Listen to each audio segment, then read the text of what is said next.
Text 1.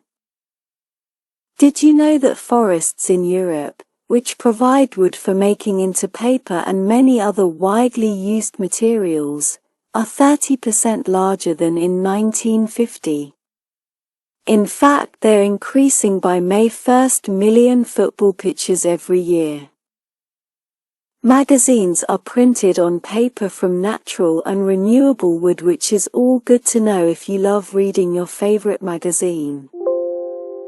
To discover some surprising environmental facts about print and paper, visit www.ulovipaper.info. Print and paper. The environmental facts may surprise you. Two Sides is an industry initiative to promote the responsible use of print and paper as a uniquely powerful and natural communications medium. Text 2. Fleece-aligned wellies. The Guardian reader offer. Whatever the weather, now you can keep your feet cozy, dry and superbly warm with these hard-wearing, fleece-aligned Wellington boots. Guaranteed waterproof, snug, comfortable fit, high quality, strong but flexible light PVC blend, fully lined, from top to toe, with a thick, fleecy material welded non-slip sole, so you will always have a firm footing, even in the worst conditions. Superb insulation from the cold. A familiar problem with normal wellies, the polyester inner leg will not trap dampness and is removable and washable. Polyester collar, lining and insole, which can be drawn out and dried, suitable for both men and women, perfect for the garden or country walks, particularly in mud and snow. Dark green, with a smart brown cotton corduroy trim, come in full sizes only from 4 to 11, just £29.99 Inc. UK P&P. Find out more at guardian.co.uk/reader offers or call 033033368001. Quote, TG 1991 calls cost the same as dialing a standard 01 or 02 number from your landline or mobile phone. To order by post, please send a check to Guardian Reader Offers, Fleecy Wellies Offer, TG 1991. P.O. Box 250, Rochester, Kent, ME19AJ. Delivery within 10 working days. Return items unused within 14 days for full refund. Lines open Monday through Friday 9 a.m. to 8 p.m., Saturday 9 a.m., 5 p.m., Sunday 10 a.m., 4 p.m. All products are purchased from, and your resulting contract will be with Tim Chris Reader Offers Limited, a company wholly independent of Guardian News and Media Limited. The Guardian, 2009. Text 3. Cameron gets on perfectly well with his cat. London. British Prime Minister David Cameron's office denied yesterday that his family has no love for Larry, the Downing Street cat. Following claims in a new book that Cameron acquiring the cat was little more than a public relations stunt, a Save Larry hashtag began trending on Twitter. But a spokesman for the Prime Minister dismissed suggestions that Larry was an unloved pet. Totally untrue. He is liked by everyone in the building and we get on perfectly well.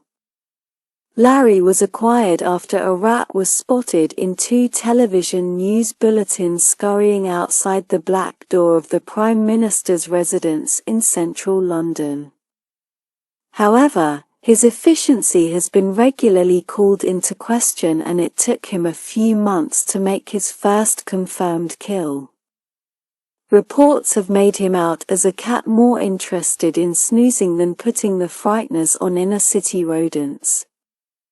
The Downing Street website says Larry has captured the hearts of the Great British public. The nation sends him gifts and treats daily. Larry spends his days greeting guests to the house, inspecting security defenses and testing antique furniture for napping quality. His day-to-day responsibilities also include contemplating a solution to the mouse occupancy of the house. Larry says this is still in tactical planning stage. There have been resident cats on the prowl in Downing Street since the 1920s. They have even been given the title of Chief Mouser to the Cabinet Office and put on the payroll. Times of Oman, 2013. Text 4. Waiting is good for you. One, it probably doesn't feel that way when you're standing behind 10 others, but waiting is good for you. 2, in tests, University of Chicago researchers found that if someone is given a choice of $50 now or waiting weeks for $55, they would pick the lower amount straight away. 5, if they were given the same option and then given time to think about it, most would hang on for the larger amount. 3, those who waited longer not only gained patience but ultimately made the better decision, according to the findings of the test published in the Journal of Organizational Behavior and Human Decision Processes. Professor Ayelet Fiesbach said, when people wait, it makes them place a higher value on what they are waiting for, and that higher value makes the experience more worthwhile. Daily Mail, 2013. Text 5. Emma Watson reveals red carpet secrets. By Anita Singh, Arts and Entertainment Editor. 1. When Emma Watson attended the New York premiere of Noah, she looked the perfect example of natural beauty. But the actress has revealed just how much a red carpet appearance actually requires, by posting a photograph of the lotions, potions and products involved. 2. Watson, 23, shared the picture on Twitter after the New York premiere of Noah, under the heading, "Couldn't have survived today without." Her flawless complexion was aided by applications of a radiance booster by Dior, a skin illuminator by Giorgio Armani and an application of pure jojoba by Australian brand MV. Hair straighteners, false eyelashes and makeup mist also featured in the picture, alongside various cosmetics from upmarket beauty brands. 3. Evidently, Watson likes to be equipped for disaster. Emergency items to deal with last-minute mishaps included safety pins and instant stain remover, plus a guardian angel trinket. Double-sided toupee tape ensured. Her Oscar de la Renta gown fit like a glove. For once the hair and makeup artists had done their work, the Harry Potter actress shared another picture with her 12.5 million Twitter followers. It was titled, "I did not wake up like this." Watson's willingness to disclose her red carpet regime is evidence that she is that rare thing in Hollywood, an actress who does not tan. 5. The former child star also has a realistic approach to body image. It makes me sad to hear girls constantly putting themselves down. We have these unbelievably high expectations of ourselves, when actually we're human beings and our bodies have a function, she has said. We say that the pressure is coming from men, but actually it's from each other. I think women feel so much pressure these days and it can turn us against each other. But we really damage our own confidence when we put ourselves down, so I try not to. She has also admitted that film premieres make her nervous. Every now and again, I feel a bit wobbly before hitting a red carpet, she said last year. It's always nice to bring friends, especially because I love to see their reactions. It's not normal to get out of a car and have, like, 80 people screaming at you. And so when they say, "This is crazy," it makes me feel slightly more sane. The Daily Telegraph, 2014. Text 6. Jason Lewis, the first human-powered circumnavigation of the globe. 13 years after Jason Lewis left London for what would be the world's first human-powered circumnavigation of the globe, his name was etched into the Guinness Book of World Records. Question 1. I was 26. I had a small business cleaning windows and carpets. I felt very claustrophobic in England and I was eager to get out and see the world. The idea to circumnavigate the globe was proposed by my friend, Steve Smith, over beers at 2 a.m. We had long hair and tattoos and weren't the kind of people that any sensible company would want to associate with. So we borrowed £10,000 from friends and family. And then we just left. Question 2. To use just your mind, your body and your spirit to get somewhere sounded like the ultimate challenge. I liked the purity and the simplicity of it. If you could ride a bike, or put one foot in front of another, you could do this trip.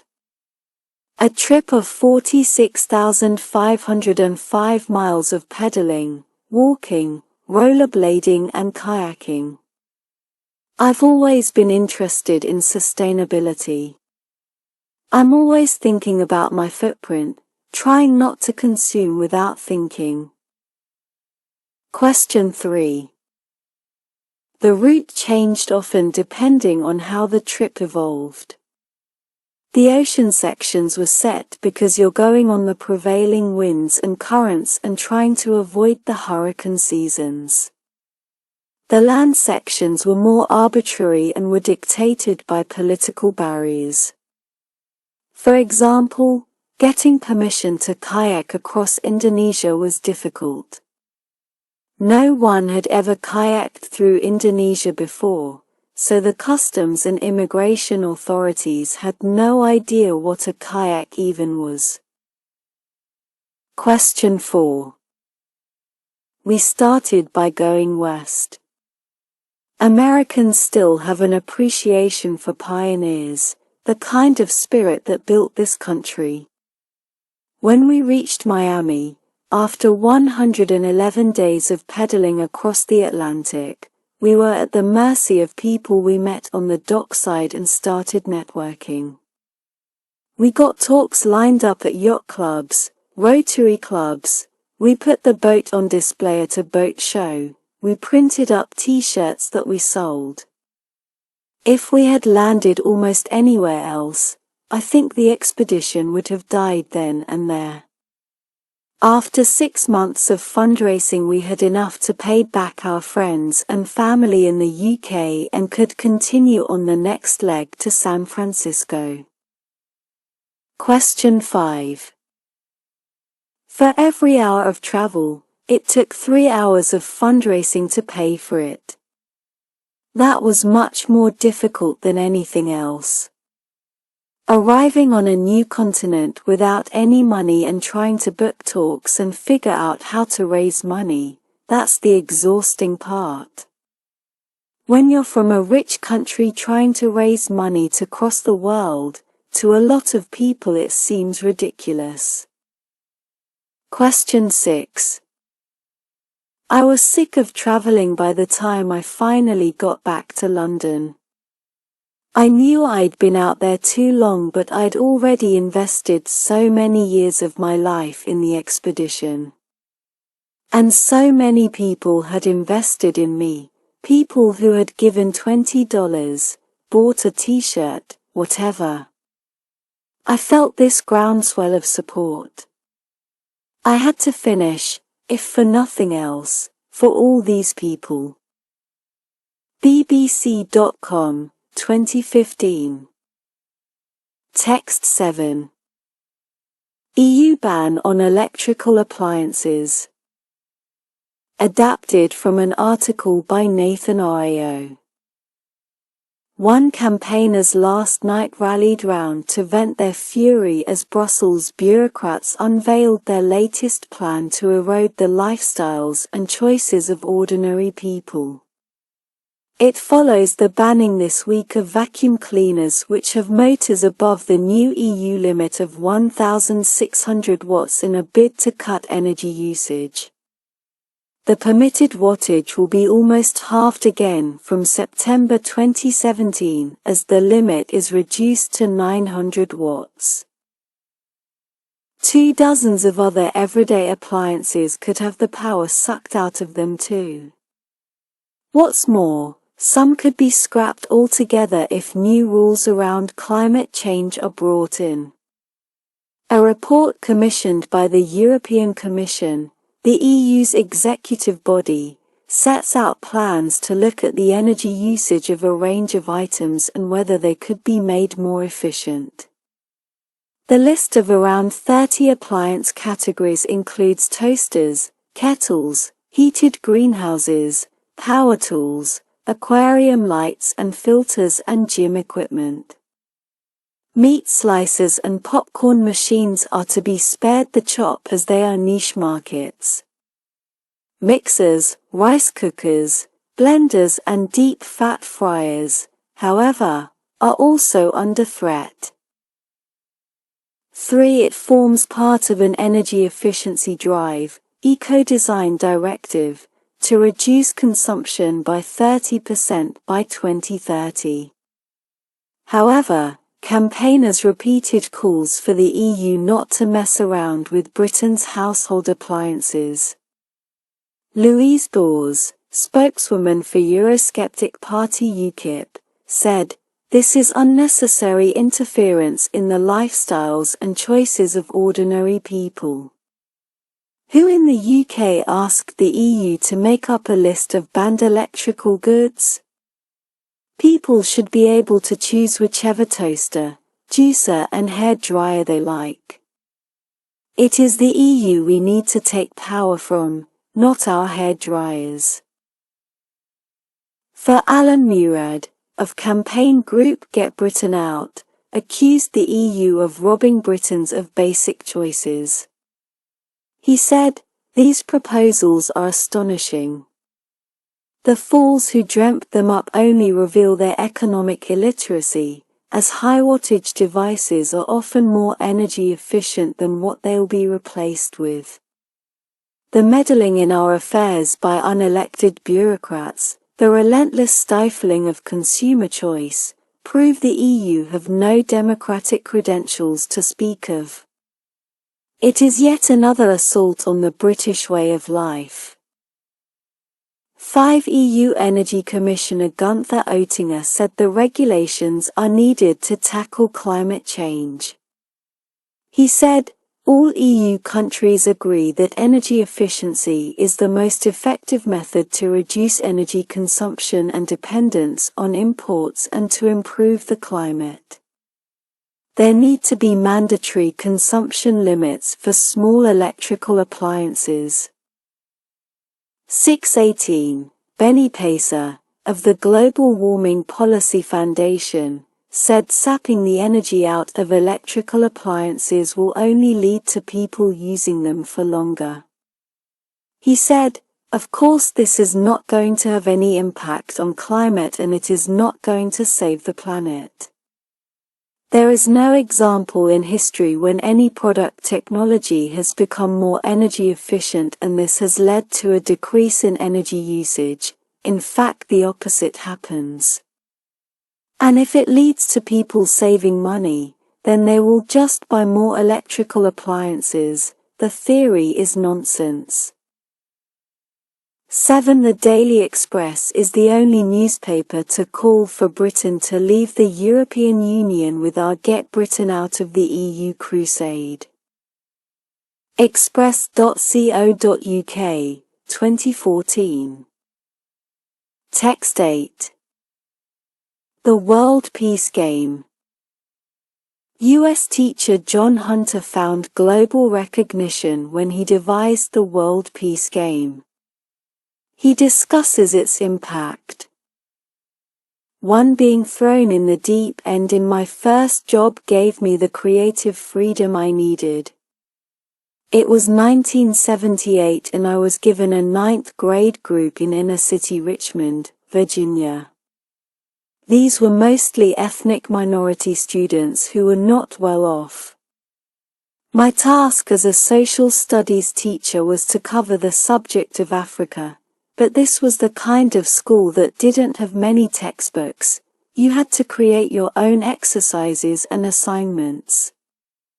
So I created the World Peace Game, which started out as a simple 4x5 plywood board on the floor with a map of Africa taped on it.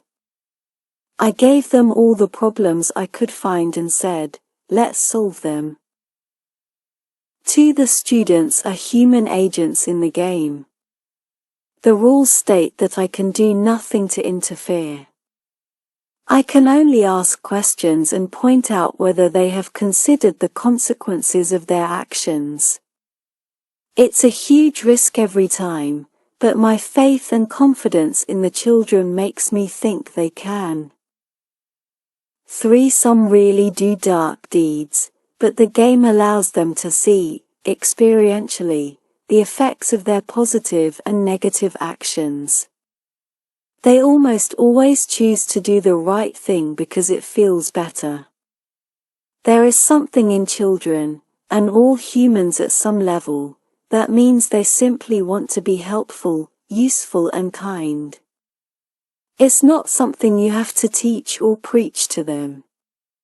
Since the teachers have given control and power to the students in the classroom, they have also got to deal with and be comfortable with the unknown, their own fears, expectations and hopes around that concept. For in 2006, a documentary filmmaker called Chris Farima filmed one of the World Peace Game cycles in my 4th grade classroom. 4 years later in 2010, the film was shown at the South by Southwest Film Festival, SXSW, in Austin, Texas. Out of 145 international films that were shown there, we received the #1 audience prize. 24. A little film about education led to my game being played by world leaders. 5. I began touring the world, sharing my game with other teachers. I was invited to attend a screening of the film at the UN and then we were invited to the Pentagon, where the film had been screened 4 times already. They brought my students in for another visit and 4 or 5 generals spent an entire day having serious strategy and tactics discussions with my 9-year-olds. Although it was a game, it was taken quite seriously and with due respect. While the leaders know how to do war, they don't always know how not to do it. TheGuardian.com, 2014. Text 9. Short stay. 1. It's a common complaint that the cost of motoring is bringing drivers to their knees. Now there is proof. Motorists are having to scrabble on all fours to use what is thought to be Britain's lowest pay and display car park machine. They have to lean over to put coins in the slot of the 3 feet tall machine at a short stay car park in Sheringham, Norfolk. Many then have to sink to the floor to reach the tickets, which are dispensed from a slot only 18 inches from the ground. 2. The machine was installed by North Norfolk Council, which intended it to be wheelchair-friendly. But the disabled organizations said yesterday that it could even be unsafe for wheelchair users. Motorists were also astonished at the setup. The machine, the only one in the car park, poses a problem because it does not stand on an island like those in the council's other car parks. Tickets cost £1 for up to 2 hours or £1.70 for a maximum of 3. Pat Harvey, chairman of the Norfolk Association for the Disabled, is not happy with the machines. If people have to bend down in their chairs to get their tickets out, then they could fall and injure themselves. It seems rather silly. There is also a problem at the other car parks in North Norfolk because the machines are on top of curbs, so it is impossible to get near them in a wheelchair, he explained. The council decided 5 years ago that disabled drivers should also pay charges for using its car parks. A spokesman said, "We only had the choice of 2 plinths from the machine manufacturer, a tall one, or one that was supposedly suitable for wheelchair users." He admitted the machine does look a bit absurd but said the council was intending to replace all its ticket machines later this year. Daily Mail, 2009. Text 10. Pampered pooches. One Camila celebrated her first birthday in a blue and white striped dress. She played with her guests in a room decorated with pink balloons, lilacs and Hello Kitty posters. When the cake arrived, she barked at the single flickering candle. This provoked a similar reaction from the Chihuahuas, French bulldogs and Pomeranians in the room. Valerie Palmer, a single 35-year-old lawyer who owns Camila, spent $300 on the birthday party for 11 canines and 16 people, complete with cake, presents and snacks, at a dog hotel featuring a gym and massage and aromatherapy services. "I've never had a female dog, so I wanted to do something special with her," said Palmer. Over the last decade, the growth of Mexico's middle class has created a new market for dogs. Many of the estimated 40 million Mexicans considered to be middle class are having fewer children than their parents did. So they have more money to spend on things like pets. Fancy goods and services for pooches include clothing and accessory boutiques, spas and restaurants with doggy snacks cooked by a pastry chef. Mexico has an estimated 20 million dogs or more. Many of these dogs roam the streets hunting for food in the trash. Some spend their days shut up in apartments by owners who use them as living burglar alarms. 31. There is also a growing group of people who see their dog as part of the family. We're seeing the growth of this idea in which a dog is an alternative to children, said Raul Valadez-Azua, a paleozoologist at the National Autonomous University in Mexico City. On the one hand, they are people who feel that the economic obligations of having a family are too high. On the other hand, they have the resources to give a lot of care to a pet. TweenTribune.com, 2014. Text 11. It's not you, it's my sneaky parents. One ONE in 3 parents has embarked on a covert mission to rid their children of a boyfriend or girlfriend they do not like, a report suggests. The study of 2,000 parents, commissioned by Penguin Books, marks the release of the second book in a series for teen readers, Girl Heart Boy, rumor has it. Two common tricks include causing arguments between them, banning them from seeing each other, and not passing on telephone messages. More than half regularly check their child's Facebook profiles, while 30% read through their emails.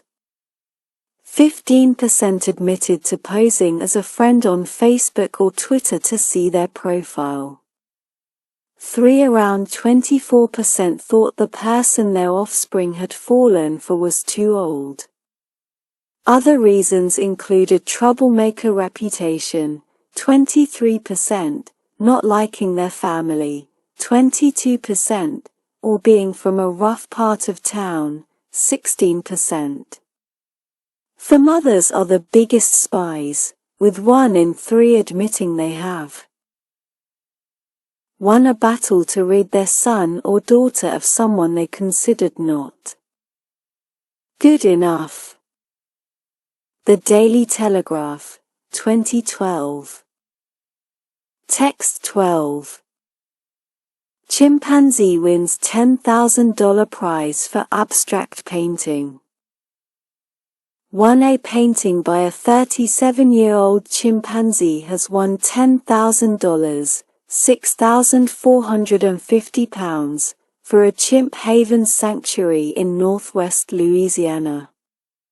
The primate, who uses his tongue to apply color instead of a brush, received the most votes in the art contest organized by the Humane Society of the United States, HSUS.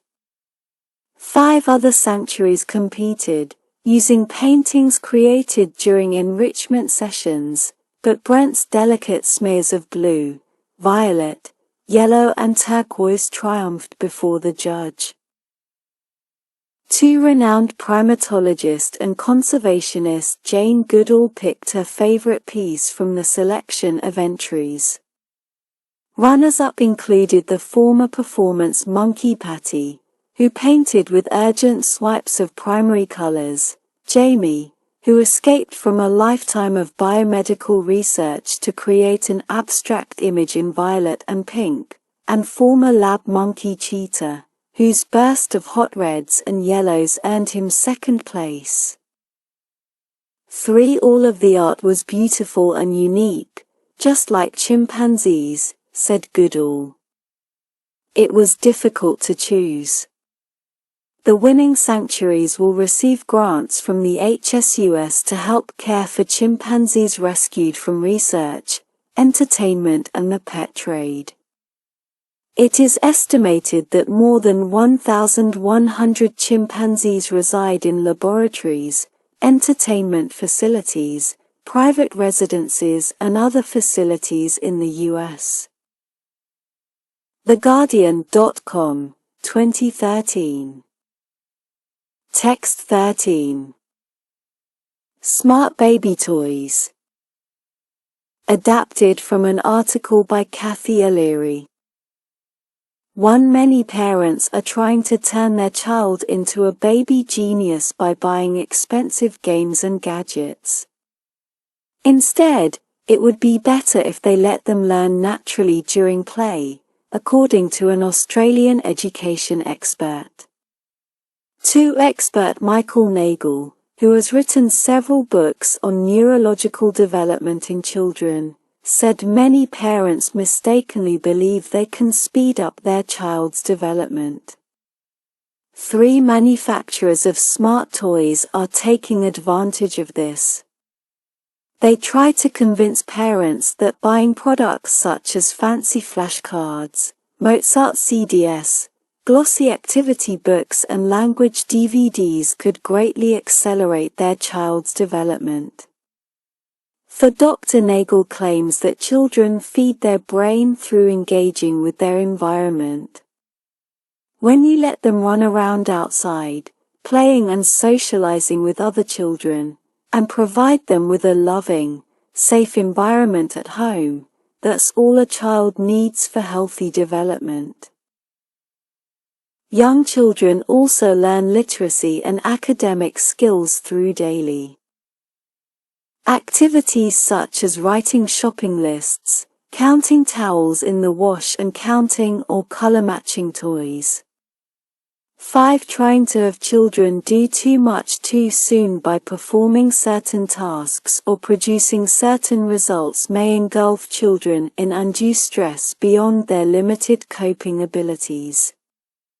39. This stress can turn off thinking processes and it may even hinder development in other important regions of the brain, which can be harmful to later learning. The West Australian, 2012. Text 14. Wild wonder. Grey seals. With puppy dog eyes, a button nose and snowy white fur, it's hard not to fall in love with the grey seal pup. The white coat that seals are born with is replaced by its signature grey one after about 3 weeks, at which point most mothers abandon their young to mate again. Behind its cuddly exterior is an undoubtable mite, 14 kilograms worth at birth, and a whopping 230 kilograms and 150 kilograms for adult bulls, males, and cows, females, respectively. Much of this weight is an insulating layer of blubber, which keeps the seal warm when hunting for sand eels, shrimp and cod, at depths of up to 70 meters. Grey seals also boast strong back muscles and webbed feet to propel them through the water at speeds of around 23 miles per hour, hunted to near extinction for their meat and fur. In 1914 they became the first mammal to be protected by law in the UK. They are now safeguarded by the Conservation of Seals Act and, although still under threat, numbers have recently risen. According to the wildlife trusts, almost 40% of the worldwide population can now be found darting through UK waters. Find out more at wildlifetrusts.org. Country Living, 2012. Text 15. Question: is there any evidence that the medieval practice of putting wrongdoers in the stocks and throwing rotten food at them worked as a deterrent to crime? Answer: the main deterrent that actually works is the perceived chance of getting caught. In medieval society, most people knew everyone they were likely to meet, owned few possessions, and had a pretty good idea what their neighbors were up to and what they owned. This made crime against property, such as theft, or against the person, such as brawling, easy to detect. We should remember that many people put in the stocks in the Middle Ages were also marked in some way, branded, or having their ears cut off. This was probably a deterrent, because the person had a visible sign that he or she was an offender, and could expect to be treated more harshly next time. Even if it is hard to tell how being put in the stocks worked for the people concerned, it may well have had a great effect on the people watching. The Guardian, 2012. Text 16. Caracas. Passengers at the largest international airport in Venezuela are now being charged for the right to breathe clean air. According to officials at Simon Bolivar International Airport, aka Maiquetía, near Caracas, the $20 surcharge is designed to cover the cost of using ozone to purify the air piped into the terminal, a system that eliminates bacterial growth and deodorizes and sanitizes the building.